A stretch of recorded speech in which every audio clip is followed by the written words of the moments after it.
Welcome to Mallory Park in rural Leicestershire. Mallory is rightly famous for its racetrack, but it is equally famous in fishing circles for the lake right here in the centre of the track. We're here as guests of my good friend Roy Marlowe to do a video on feeder fishing. I'm splitting up the video into two sessions. This morning I'm going to fish for bream, before switching tactics completely to attack the carp on what has become known everywhere as the method. A controversial technique which some anglers complain is too easy a way to catch carp. I'm not too sure about it being too easy, but it certainly is successful, and there is no more suitable place to demonstrate than Mallory Park, because it was conceived and developed right here on this lake by local anglers Dave Huff and Alan Hall. But that's for later. I've got to catch some bream first.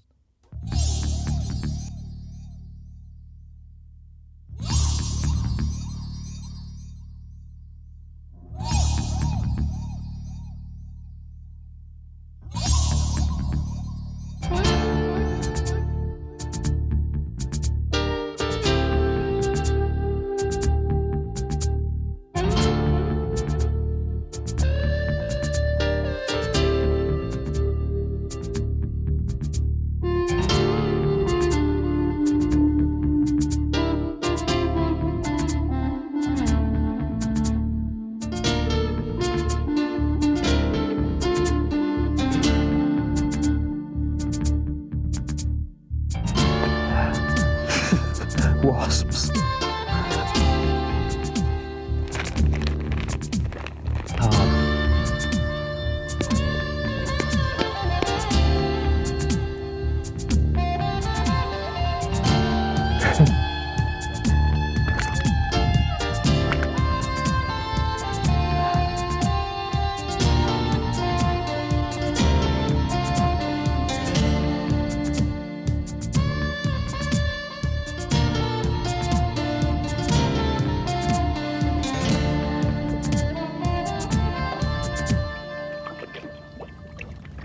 Here we are on a peg that owner Roy Marlowe assures us contains a few bream. In many waters, bream are found at long range, but here at Mallory, they are mainly found within 25 metres of the bank. Go beyond this, and you are likely to run into trouble with big carp. Bream fishing is all about options. Choose the right feeding options, and you will catch fish. Okay. Choose the wrong ones, and you won't. It's as simple as that. Let's look at those options. Oh, straight in. First cast. Option number 1 is loose feed and bomb. You'd only choose this option if you knew it was going to be very hard, say, in winter, after a sudden frost, and you were looking for an odd bite or two. If you start cautiously, you can always step up the feed. What you can't do is take it out again if you get it wrong. Option number 2, balls of ground bait and bomb. Okay. Again, a fairly defensive tactic for when you are not expecting big weights. You might only introduce 2 or 3 balls to start with and fish over them. At least you can top up the feed if fish show an interest. This is also a method to consider for waters that are clear and shallow and the fish are shy. You can bait up and then sit it out knowing that the recasting of a bomb will not disturb them. It even happens to the worst of us. Option number 3, the ground bait feeder. If you're fishing with a feeder, it means you are effectively introducing a ball of ground bait each and every time you cast. The amount of food introduced is governed by the size of the feeder. The great advantage of this option is you know for certain that the hook bait is in exactly the right place every time, right next to the feeder. Modern continental-style ground baits contain very little in the way of food. They are primarily carriers and attractors. They deliver the loose feed to your target area and give off smells which draw fish to the area and hopefully stimulate their appetites. It is the actual bait you put in the feeder that is the key to whether you will overfeed the fish. You can get a lot of feed into the swim by plugging the ends, or you can tease the fish by filling the feeder with ground bait and adding only a small amount of food. It is an option within an option, and one you should remember. Option number 4. Balling in ground bait and using the feeder as well. When local knowledge tells you the fish are really having a go, when the weather is right, say with a nice ripple and perhaps a bit of cloud cover, and providing your water has a good head of fish, this really is important, by the way, don't attack water that doesn't have a good head of fish. Now it's really time to go for it by introducing 6, 10 or even 20 balls of ground bait and fishing a feeder over the top to keep the table topped up. The amount you feed will be dictated by the head of fish in front of you. If it is one of those extra special days, you might even have to top up during the session, or even introduce a ball of ground bait by catapult every cast as well. But remember, these days are rare, and you are more likely to be successful if you take a little care over your feeding.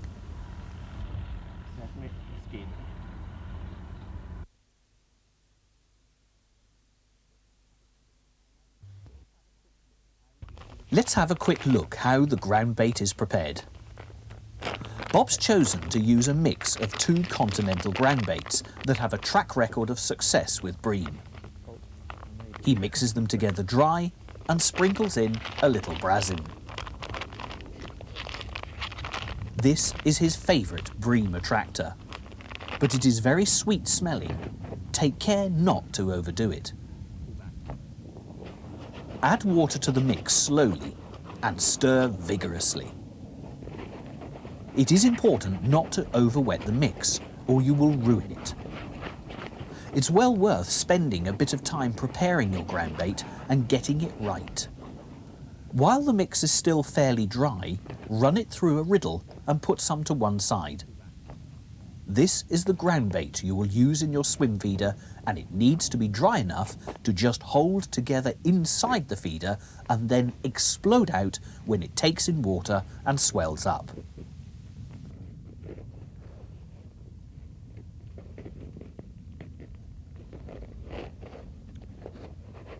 The main mix now has more water added until it will bind together into a ball but still rub down again without clogging. This mix also needs putting through a riddle as well. This will make it light and fluffy. Now, put it to one side and allow it to absorb the moisture evenly throughout the mix. You may need to add extra water later, and the way to do this is with a spray bottle. Always keep this mix covered up to stop it from drying out. Lay a towel on top, but you must remember to replace it if you dry your hands. To introduce ground bait, you really have a choice between throwing it in by hand or using a catapult. It is the one job most anglers hate because it is so easy to cock up. There's nothing more embarrassing than seeing your balls break up in the air, as they say. It's why a lot of anglers have a few quick chucks with the feeder instead. Very few people ever master the art of throwing balls by hand. If you grip it too firmly, it is likely to split in flight, and the distance you can achieve is limited. Catapulting is far easier, but even this is fraught with problems. But if you observe a few simple rules, catapulting is quite effortless. Rule number 1. Make sure your catapult has a pre-formed cup so that the ball doesn't get squashed and break up before firing.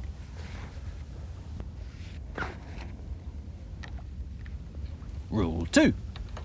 Don't put too much feed in each ball.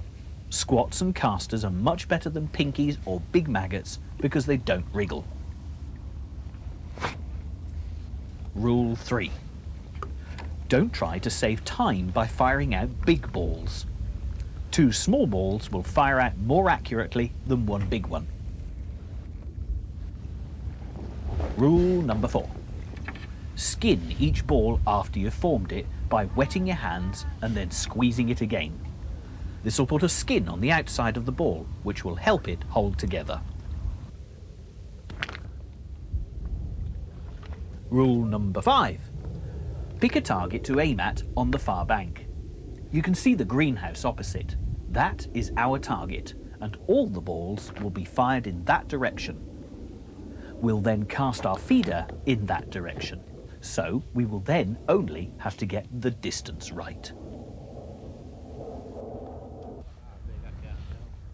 Rule number 6. Always stretch the elastic the same amount and keep the elastic at 90 degrees to the frame, or you'll get a bruised thumb at the very least.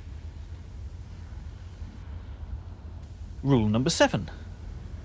Make sure the angle of trajectory is exactly the same. And finally, rule number 8. Take your time. There's no rush. Why spoil a whole day for the sake of 30 seconds?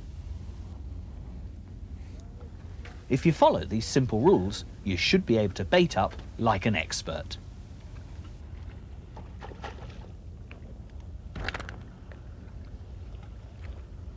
Our tackle for bream today has had to be a bit of a compromise because it is almost certain that at some point we'll hook a carp, and if we do, we want to have a good chance of landing it without taking all day to get it out. To give us that chance, we've stepped up the line and hook size a little.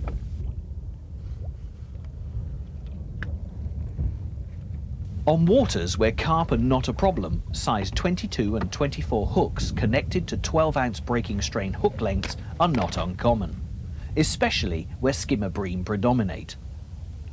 Skimmer bream are generally fish up to about 1.5 pounds. Above this, once they've gone brown, people tend to regard them as true bream. Proper bream can be caught on very small hooks and light lines, but don't fall into the trap of following fashion blindly. We're going to kick off with a size 20 carbon feeder hook to a pre-stretched 2-pound hook length. If bites are finicky, we will step down to a lighter hook pattern, in this case a carbon caster, and lighter hook length.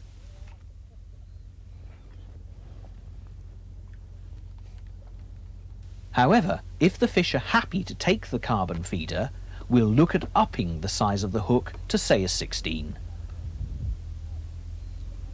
There's no point in soldiering on trying to carefully play out big fish on fine hooks if they are perfectly willing to take a bigger or stronger hook. If they're really having a go, and the odd carp does stick its nose in, then go even stronger and use a heavier hook length and a super spade hook, so you can really put some pressure on without worrying too much about losing the fish. Always try and use the strongest line and biggest hook you can get away with. There are no prizes for anglers who lose fish, and you can always step down if bites fail to materialise. Bob's using a rod that's a little over 11 feet long, fairly soft actioned, but with a sensitive tip. The reel spool is filled to the brim with 2.6 pound breaking strain line, but if he doesn't get carp trouble, he'll switch up to 4 pound line and use a heavier hook length and the strongest hook he can get away with. We've tied the hook length to the main line using a simple 3-turn water knot. The water knot is good for a number of reasons. It's easy to tie, pretty reliable. And when tied, the hook length lies in a straight line so the knot isn't trying to twist when under pressure. We've tied the feeder direct to the end of the reel line, 8 inches below the knot. And for starters, the hook length is about 3 feet long. If bites are hard to come by, we'll make this longer, thus allowing the hook bait to have a slower rate of fall through the water. This can be very important on slow days or when fish are feeding up in the water. Something bream do more often than most people realise. On the other hand, if things go well, you have the option to shorten the tails. Right, we've set up. And you can see Bob's holding the rod across his knee for support with a rod rest for balance 2/3 of the way towards the tip. This allows him to work the bait if he wants to, and it also helps concentration. If you get a bite, you do not want to waste vital time picking the rod up. In front of the tip, we have a target board. The target board will enable us to see the slightest bites. A simple rod rest can be used to achieve the same effect, but if it's windy, the board will give a little bit of shelter. You will notice we've chosen a flat-headed rod rest, which allows us to twitch the bait slowly if necessary, but more important, we can strike unhindered without catching up on anything. Bites from bream can be anything from a tiny movement of the tip to a full-blown steady pull around. Who's that? In summer, bream bites tend to be steady and deliberate. There's no race to hit them. Simply lift the rod and sweep it gently backwards until you connect. Don't be in any hurry and do not try to bully the fish.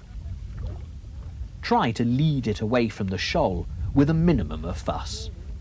Bream are shoal fish, and it is important not to lose a fish in the shoal or you might easily spook the whole lot. A common problem when bream are in the swim is to experience all sorts of trembles and flickers on the tip. This is caused by fish swimming into the line or simply brushing up against it. Avoid the impulse to strike at these, or once again, you could spook them. If line bites are a major problem, stick a worm on and sit with your hands folded. Don't touch the rod until the tip pulls round and stays there. That way you are in no danger of spooking fish striking at false bites. Fortunately, bream will generally hold on to a worm, and you will have plenty of time to pick up the rod and set the hook when you're certain it is a proper bite and not a liner.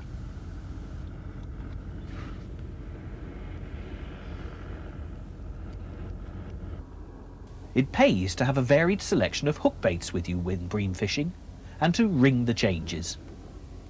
Keep switching baits on the hook until they show a preference for one particular bait or combination. One day you might only get bites on a red maggot. The next, they want yellow, or 2 pinkies, or whatever. That's the nature of fishing. Chop and change, just keep plugging away.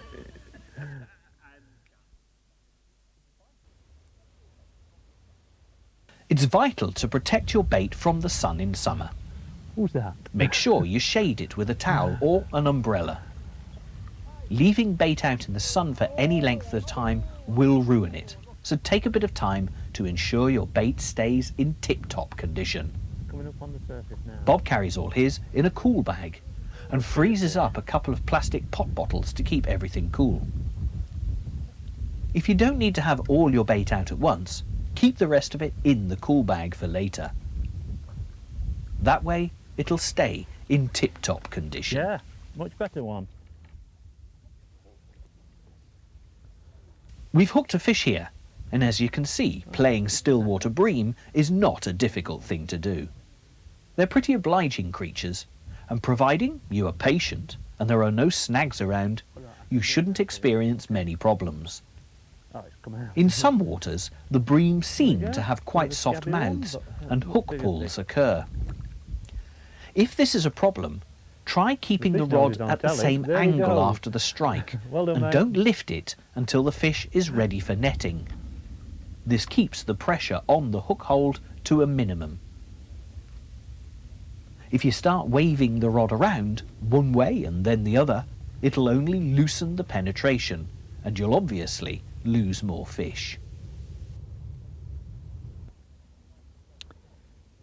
You'll also find keeping the rod low tends to lift the fish off the bottom as you reel in, which helps when you want to net it.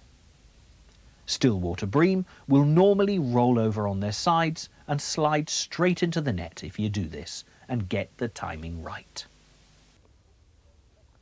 Carp, on the other hand, will pull the rod off the rests if they are feeding hard and competing for food. You'll rarely mistake a carp bite in summer. Chances are the tip will fly round and the reel will be back winding before you can blink. They're also prone to making screaming runs, and you have to make up your own mind whether to play them on the backwind or off the clutch. Most match anglers play fish on the backwind. Nice fish. By this I mean that when a fish runs and wants to take line, they hold onto the handle and backwind so pressure is kept on the fish. Unfortunately, unless you are very experienced at the backwinding technique, it can lead to a lot of jerking and tugging, which ultimately leads to the hook pulling out, or worse still, a breakage occurs. Providing we use a line with a breaking strain greater than about 2.5 pounds, we would use the reel's clutch. Tiny fish. Years ago, clutches were unpredictable and unreliable, but with the top class reels available today, you can generally use the clutch with total confidence on all but the finest of lines. It's simply a matter of starting the fight with the clutch set fairly slack and building up the pressure as the fight develops. You'll find you can land fish much more quickly doing this, but not all anglers seem able to master clutch use. Give it a good and thorough try before writing it off. With stronger lines and bigger hooks, Bob wouldn't even consider any other way of playing them. Anyway, less of that. We're hoping to catch a few skimmers, so let's get down to business. Bob's never fished this lake at Mallory Park before, and he's only got Roy Marlowe's advice to fall back on, but that's a wealth of information in its own right. Huge weights of carp are caught here, and 100-pound catches of them have often been made in 5-hour matches. Most anglers avoid the bream if at all possible, because you can't catch enough of them to compete with the carp. Roy also reckons that if you put too much feed in, you are likely to attract carp into the swim, which, because of their size, will bully the bream out straight away. So we're kicking off with just a half a dozen balls of ground bait and fishing a small feeder over the top.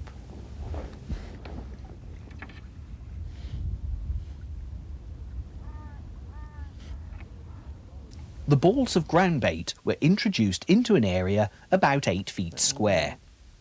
There's no point trying to put your ground bait onto a dinner plate because a shoal of bream couldn't all get around it. A controlled spread is what you need. This will allow a good few fish to graze over the ground baited area.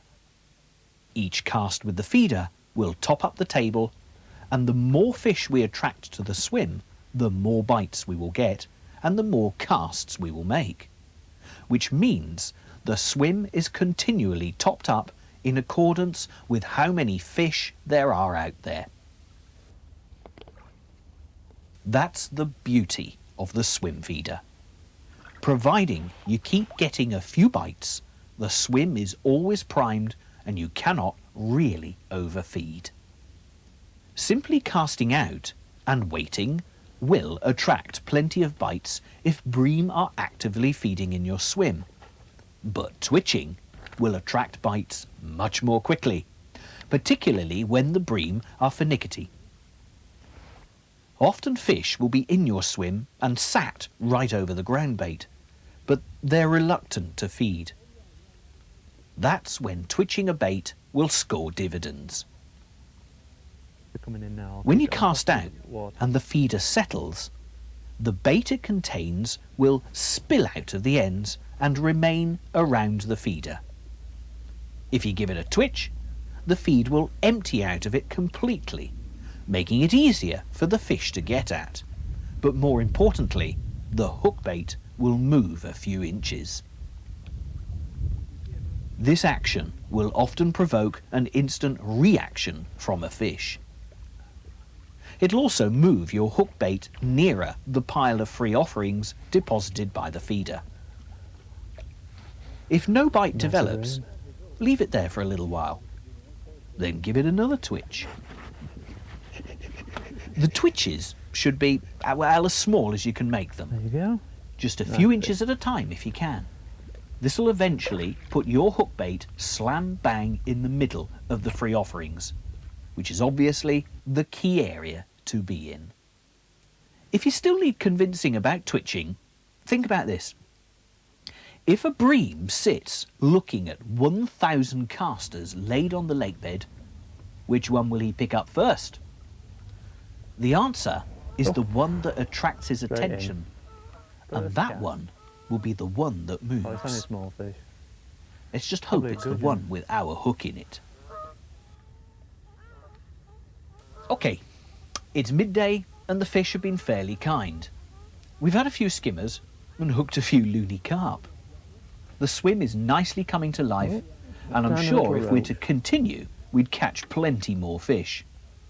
However, we're going to empty the net and start again from scratch, because we're going to spend the rest of today fishing a rather controversial method that some say takes all the skill out of fishing. It's been nicknamed the method, and as Bob said earlier, it was invented right here on this fishery, Mallory Park.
It's funny, but not many years ago, carp were regarded as a difficult, if not impossible, fish to catch. Indeed, not so very long ago, you were lucky if you even had access to a water that contained any carp. Today, carp have spread into virtually every water in the country, and following the development of the hair rig, the bolt rig, and of course boilies, the carp is now a realistic target for all anglers. However, as effective as these developments are, they tend to need time to work.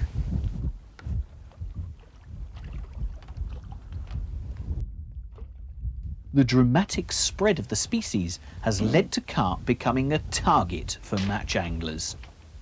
Match anglers who traditionally concentrated on other, much smaller species soon realised they could just as easily win matches by catching a few carp. And so it didn't take long for the naturally inquisitive and experimental minds of match anglers to come up with a method which would attract carp into their swims and then hook them with relative ease. This technique spread rapidly round the country and became known everywhere as the method. What better place to demonstrate it than here, where the story began?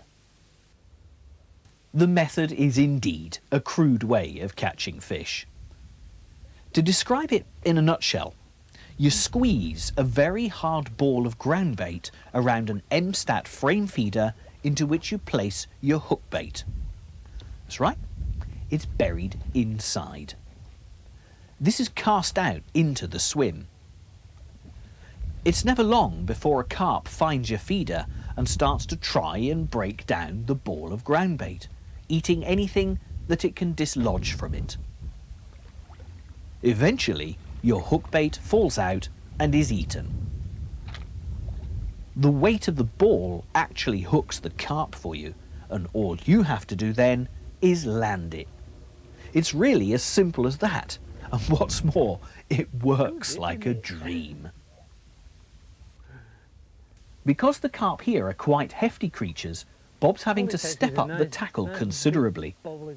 Not only do they run big and fight hard, he's also having to contend with punching out a relatively heavy ball of ground bait each cast. To do this without breakages calls for a rod with backbone, and we've chosen a Daiwa rod designed to cope with the stresses and strains. It can be fished at 11 or 13 feet by adding or removing a short section above the butt. The extra length comes into its own when you're heaving out those feeders on long distances. A bit better fish. You must also use a top quality reel for this kind of fishing, because the cheaper models are unlikely to stand up to the hammering they will get for any length of time. Whoa. This is the sort of reel you should be looking at. Smooth, powerful, tapered spool for distance casting, and a sensitive, reliable clutch.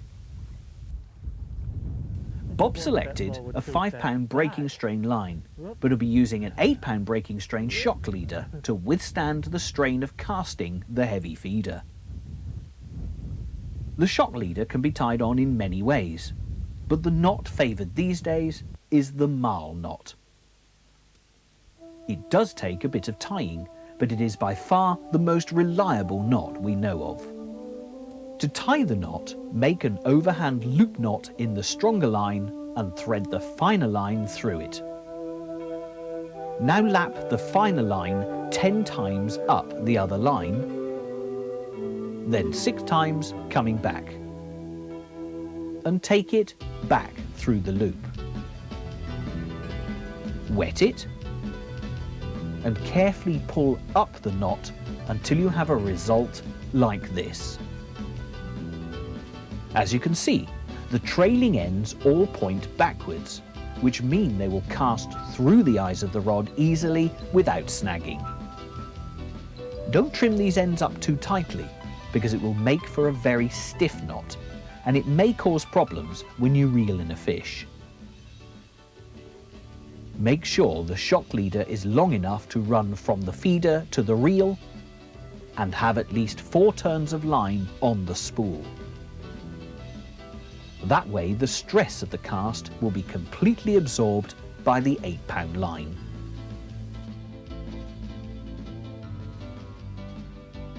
A converted frame feeder is tied directly to the end of the line and a hook length tied to the feeder. The breaking strain of this hook length can be quite heavy, but should be lighter than the main line, So if a breakage occurs, it will happen below the feeder and not above. Hooks need to be very strong. We'll be using super spades and we'll be happy to fish a 14 to begin with, and if necessary go bigger rather than smaller. Bob always squeezes down the barb so that in the unlikely event of a breakage and a feeder is left attached to a fish, it should be able to shake the hook out. A good conservation tip. Look at that. You may feel the hook is on the large size, but as we go along, you'll realise it doesn't really make a scrap of difference. So why make things harder for yourself by using a small one? There we go. Right, let's have your daddy now. The feeder is an MSTAT model, which has been converted like this. A hole has been drilled through the lead weight and strong pole elastic threaded through. If the carp run big, this is doubled for extra strength. On the end of the elastic is a swivel or bead to which the short hook length is attached. Lead is added to the feeder to enhance the bolt rig effect. Without this lead, you would not hook every bite. A very sticky ground bait mix is packed into and around the feeder. The hook bait is actually stuck into the surface of the ground bait. What then happens is a carp comes along, finds the ball of ground bait and tries to break it down in order to eat the contents. Obviously, any bits that break off get eaten, and one of the first of these will be your hook bait. Catching fish on this method can be ridiculously easy sometimes.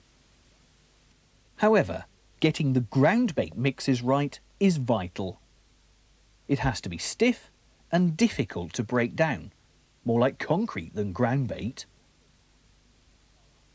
The ground baits you see here are ideal for the job. The carp ground bait is very coarse, and to this is added grilled hemp and also a sticky ground bait, like the world champion mix you see here. You then require a binder. Any of the proprietary binders available on the market today, such as PV1 or Coolant, will do the job.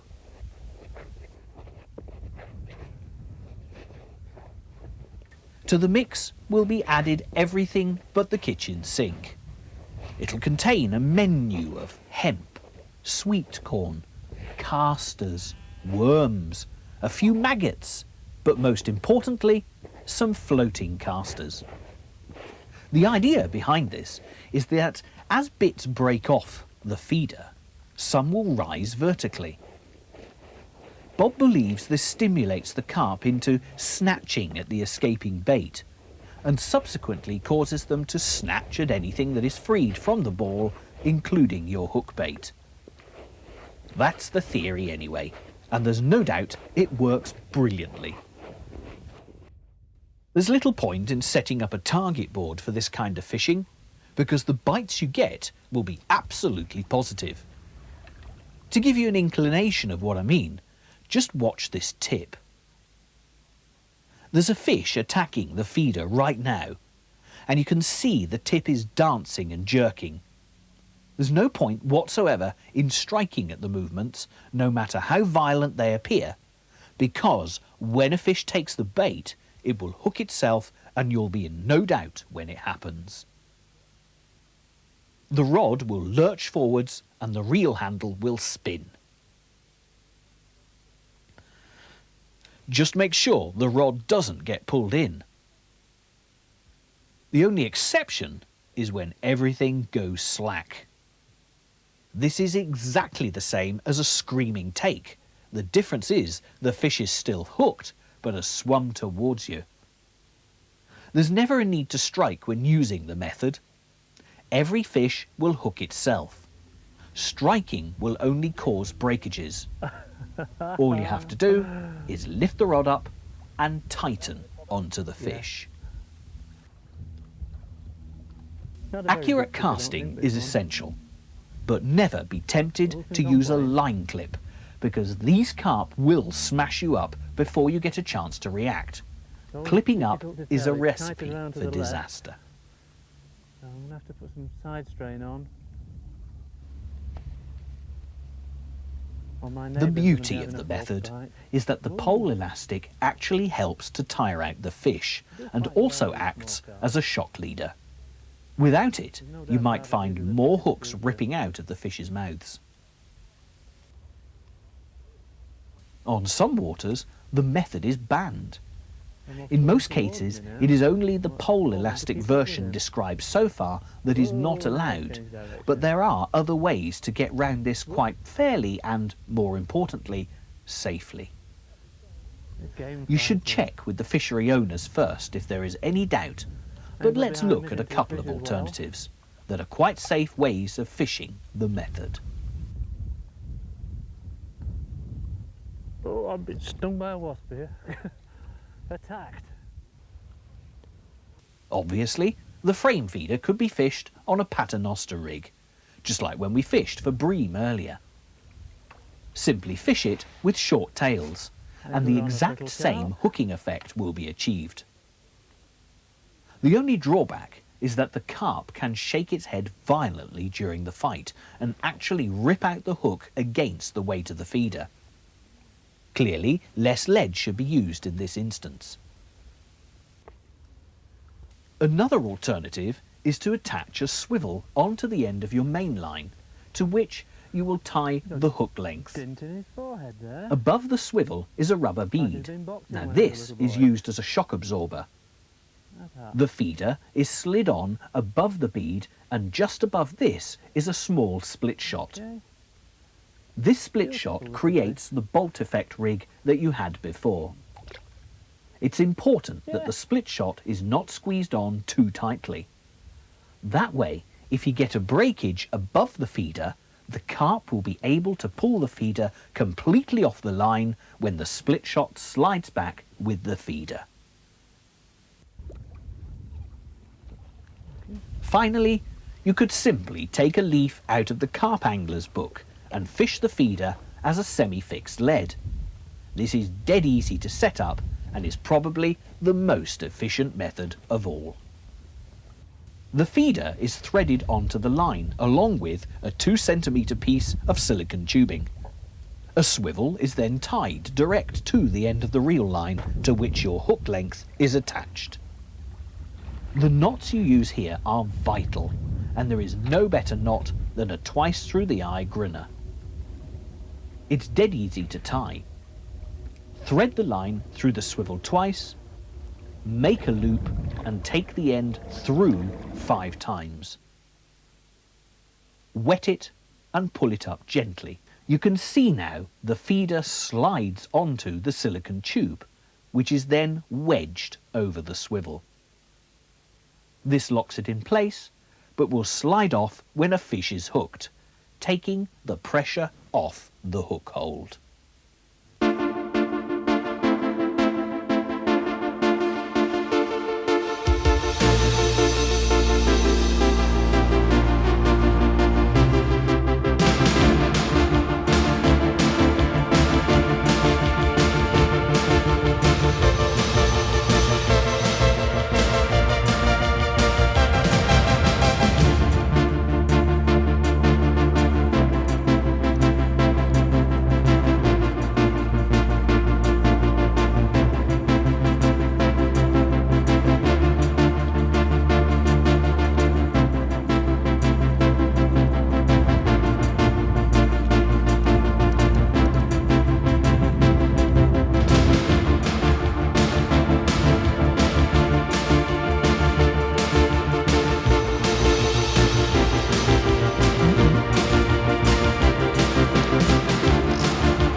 Well, this team's had a cracking day here at Mallory Park, one of England's finest and best run stillwater fisheries. I hope you've enjoyed sharing it with us. If you fancy fishing here, day tickets are not available, but you can get a season ticket. Details are on the end of the video.